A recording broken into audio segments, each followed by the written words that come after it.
A month ago, I made a tweet that had a lot of shares and like 600 plus replies to it. Everyone's dad or father figure had a few wise words they really wanted you to remember. My dad's top three were, whatever you do, be the best. They can never take away your education. And God gave you the power to ignore.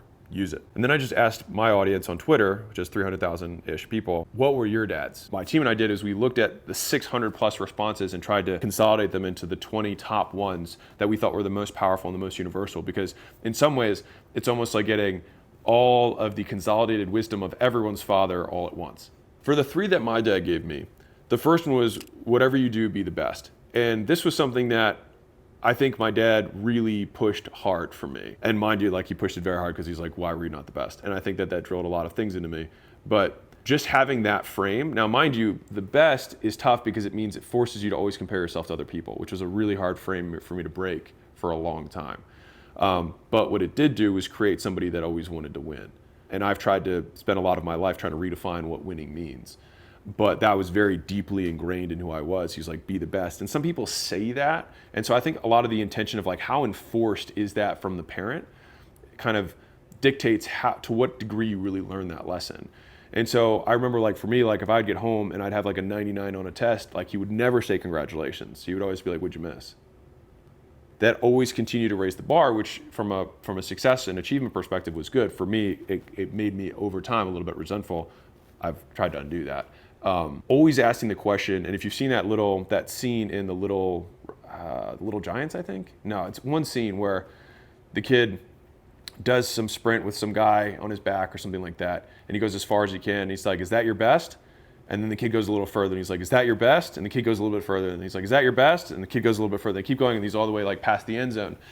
And he's like, great. And so I think like our best is usually significantly further than what we call our best. And that was just like a very deep lesson for me, that there's just so much more gas in the tank for how much effort you can do when you want to get something, like when you want to achieve something. And I think that was a big unlock that my dad helped me with. The second was, they can never take away your education. Now, context here is that my dad's Iranian. He was born in Tehran. He was 18-ish when the revolution happened. So that was like when the Western version of Iran got flipped by the religious extremists there. He fled the country. And so my family was loyal to the Shah back then. So he saw all of the wealth, the houses, the lands, things like that, just in a moment taken by the government. And my dad went to Europe, and then from there went to the United States, and he was a doctor. And so he came here not being able to speak English with $1,000 and built a really good life here in America. And I think in a lot of ways what he did is much harder than what I've done. You can understand why it was so deep for him, that he was like, they can't take your education. He's like, no one can take that from you. No one can take it from a divorce. It can't get taxed. No government can steal it. Like once you have it, it can't be taken. And so he was always so hard with education in terms of like learning more, being better, that he drilled it into me because it was real for him. And I think a lot of people in the US talk about how important education is, but like he had that viscerally proven to him because everything he had was taken. And I think that for me, that was transferred. The third one, and this is probably relatively evident if I'm giving you these three pieces of advice, it probably deeply sinks to the things that you probably have found in terms of like essential threads in my content. But he said, God gave you the power to ignore, use it. Now, I'm not a huge believer in an almighty being, but I think you have the power to ignore, use it. For me, a lot of times I would be younger and I'd bring up things that were like thorns in my side, and he just never gave me empathy for that. And I don't say that in a bad way. I think he taught me an important lesson, which was that like, no one cares, so you shouldn't either. And I would complain about this thing, and you'd be like, God gave you the power to ignore, use it. And he would just, it was like his annoyed response to my like menial complaints about life, because he was like, this doesn't matter, right? Because he had seen, like, mind you, his context was like everything had been taken, his whole country had been turned over. Like, he's like, this is irrelevant, right? And so I think that was deeply embedded in me, where I just always asked myself, like, can I just ignore this? And a lot of times you can. And I think that's just become a stronger and stronger muscle as I've gotten older and older. But those are kind of like the three essential pieces of advice that my dad gave to me. And so I'll take a second and give you some of the top highlights from the 600 that we collected from my audience. And I'll just make them quick little sound bites for you guys. Number one, fault and responsibility are not the same. Something may not be your fault, but it is your responsibility. And I love this message because it's a message of personal accountability, right? Which is that we are masters of our own domain, and it gets people out of victimhood. And you can imagine how many times kids are like, it wasn't my fault. It's like, it doesn't matter if it's your fault. It is your responsibility. You were supposed to clean your room. You were supposed to be here on time. Even if there was traffic, you should have planned ahead, right? And so it just teaches people to think ahead, be proactive. And I think that that applies to work, relationships, health, whatever element of life you want to improve. Like, sure, there are outside circumstances, but saying that like, it is my responsibility ultimately gives you the power. 2, my dad was a soccer player, and he said, if you try to be everywhere on the field, you won't be where you have to be. And so I think a lot of that comes down to prioritization and to some degree pleasing everyone, right? It's like I'm trying to please everyone, be all things to all people, and then you're really nothing to no one. And so a lot of it is like, sure, there's the business element of like skate where the puck is going to be, but being confident in picking the path and knowing that when there are forks in the road, there are going to be roads that have not been traveled that you will not be able to take. But that's part of making the decision. But most people sit at the fork and spend decades trying to make the decision rather than taking the fork and accepting the fact that they're not going to be everywhere. But if they're not everywhere, they'll also never be where they're supposed to be when the time's right. Embrace discomfort voluntarily, or life will choose your discomforts for you. I'm gonna reframe this. Today, we have this kind of like mental masturbation culture around suffering because our lives are so easy that people are doing lots of things to like make life harder, which is why like Tough Mudders and all this stuff continue to proliferate because people's lives are so easy. But how you choose to perceive the discomfort is the power. Right? Like if you imagine that this traffic that you're going through right now happens every single day for the rest of your life, you would probably not be bothered by it on the 100th or 1000th time that it happens. In some way, like life chooses your discomfort for you, but really you choose your discomfort. And so I think that just having that frame when we're getting into any kind of difficult situation is the ultimate power, is that it sits inside of us to make the decision of what we deem hard and what we deem easy. Love this one.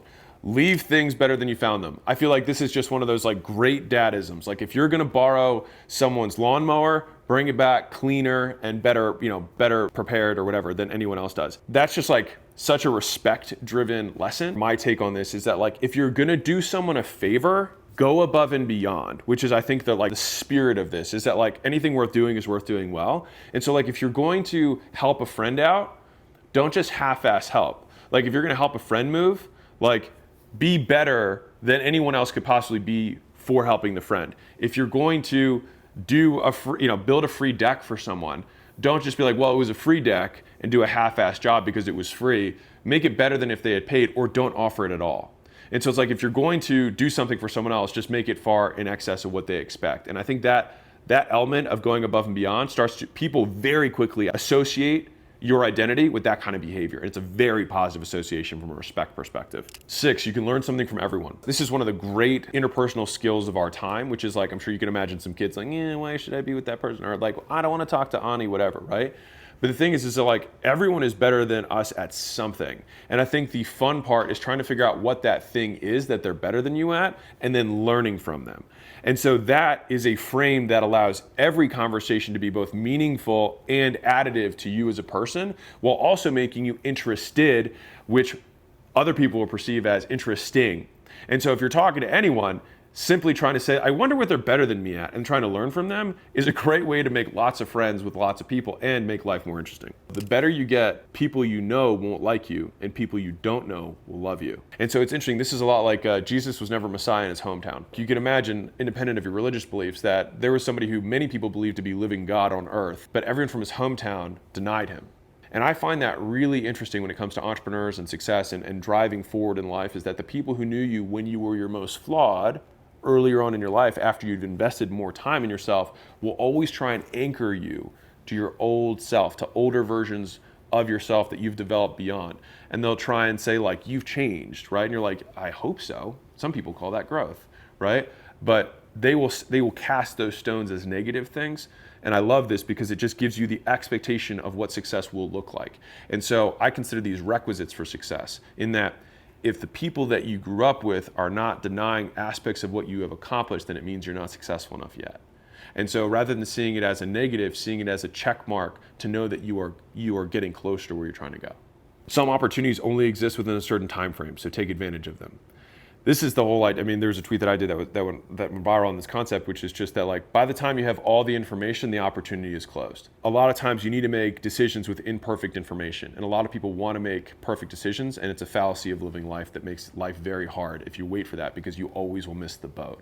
And so risk is a factor of life because none of us can predict the future. And being comfortable with risk, I think, is the essence of this, which I think is great fatherly advice, which is sometimes you just got to shoot your shot. It's never eaten as hot as it's cooked. If you give things a bit of time, you'll see it clear without emotions.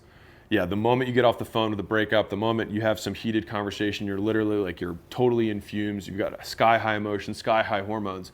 It's amazing how much clearer things can be with a single good night's sleep. There's I think it's a Persian saying, but it says, before any major life decision, spend 3 days sober, 3 days drunk, and then make the decision on the 7th day.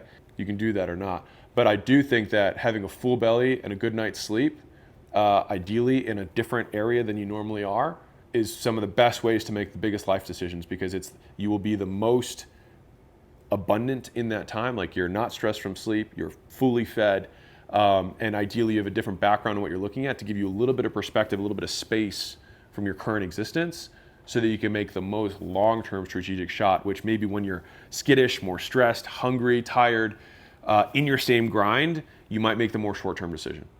Talent with no self-discipline is worthless, which I think is just, if you don't do shit, nothing's going to happen. Doesn't matter how good you inherently think you are. But the real is that you only get really good by doing a lot of shit anyways. So 100% agree. Here's a contrary one. Just because it's a good opportunity doesn't mean it's a good opportunity for you. And I would re-say this as, just because it's a good opportunity doesn't mean it's your good opportunity. And I like that a lot, because, like, I think of my life entrepreneurially as, like, I have 4 to 6 seasons of entrepreneurship. One of my big regrets of life is that I can't live 1,000 lives, because there's so many things I would love to get into. I'd love to learn more about building a massive mortgage business, building a big insurance business, getting into banking. Like, there's so many things that I wish I could do that I know that I might not have the time to do in this lifetime. And so, like, you only have a few big shots on goal, and so you have to make the most of them. And being really strategic about the difference between a good opportunity and your good opportunity, I think, are the most important decisions in life. And I think that I could see a father being like, she's a great gal, I'm not sure if she's your great gal. And I think this is really important, because a lot of people want to poo-poo things that they don't choose to do, rather than being like, it's amazing, it's just not amazing for me. And I think that's a really powerful frame, so that you can live a much nicer life, rather than, like, I'm sure you've seen people who, like, as soon as they get out of a relationship or they get out of a partnership, they feel like they have to shit talk everyone in their past, which is like, what a terrible way to live, because then it means that every memory you have is salted by your negativity in order to justify your current existence. And so I think flipping the frame of, like, they were amazing for that season is just for ex-girlfriends, ex-spouses, whatever, partnerships, I think is a much better frame to walk through life with.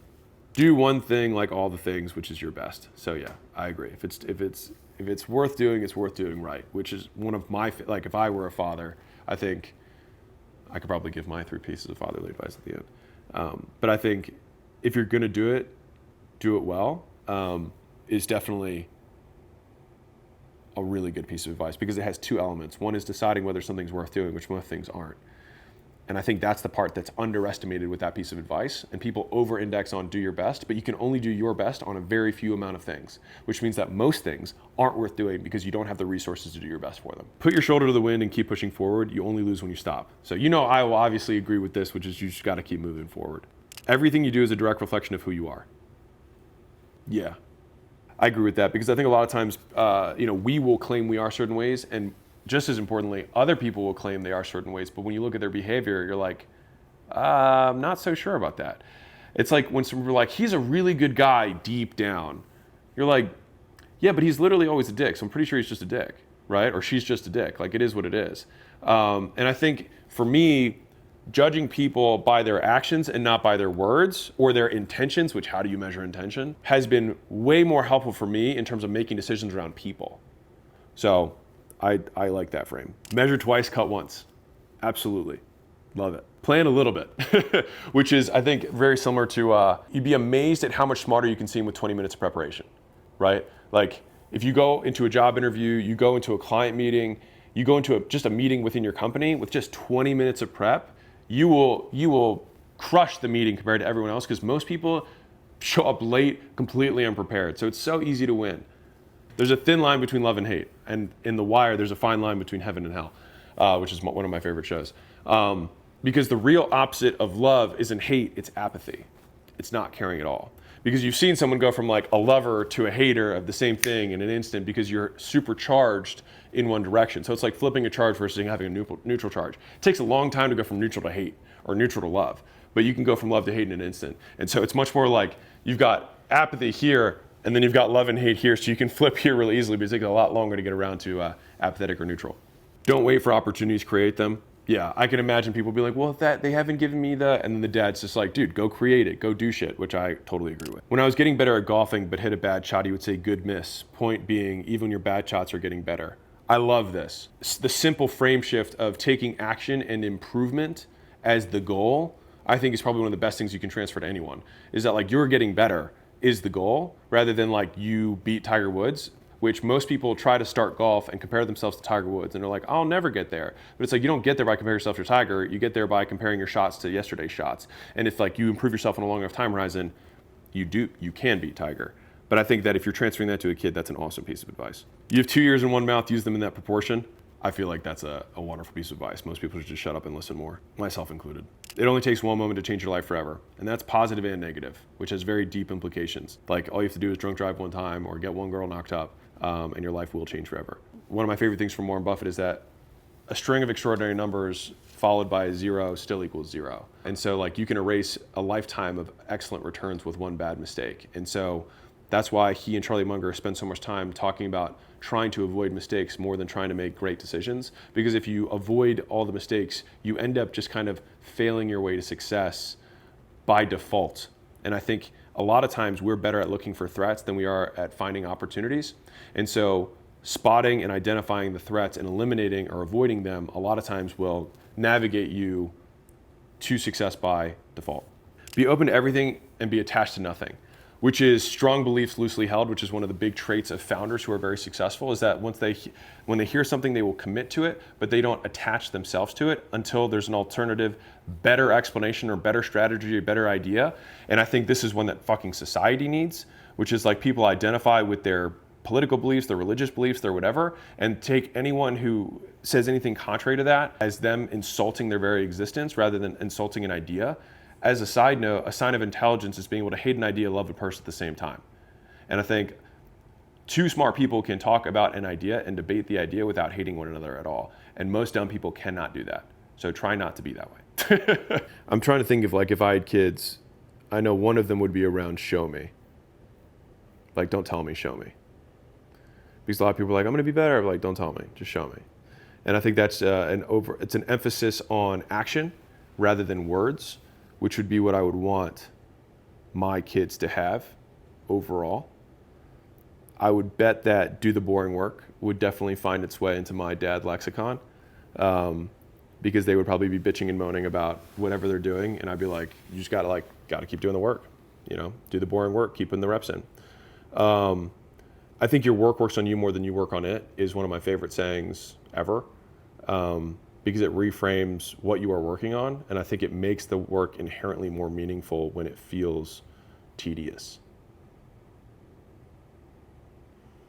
And then probably think long. Is like whoever has the longer time horizon always wins. And so I would just want my kids to have the longest time horizon compared to other people, because when you have a long time horizon, it also allows you to get out of the day-to-day comparison game. Because it's like, yeah, so-and-so, got on the A team for soccer. It's like, yeah, but we're playing long here. And I think that's like, if we continue to do the boring work, you continue to show those actions, right? Rather than say you want to be the best, show me you want to be the best. And you have a longer time horizon, like you'll get the A team and then you'll become number one on the A team and then we can move from there. But I think those would probably be some of the things that would find their way into my dad lexicon. I could probably come up with like 30 of them on my own. But those would be some of the big ones that I'm sure I would repeat myself with. And you need to impress you, not them. And I think that would probably be a big one. Is like if I could get my kids to impress themselves rather than try to impress other people. Like if you give someone that kind of agency in their life, they're able to be independent thinkers. Because like most people cannot think independently. Like people only share stuff once it has a lot of likes because they feel like they're validated in sharing a quote safe piece of content because other people have shown that it is good enough. But independent thinkers can find the rising star rapper before they're popular because they can make their own decision rather than leaning on other people. And it means that they're thinking from principles rather than from social proof.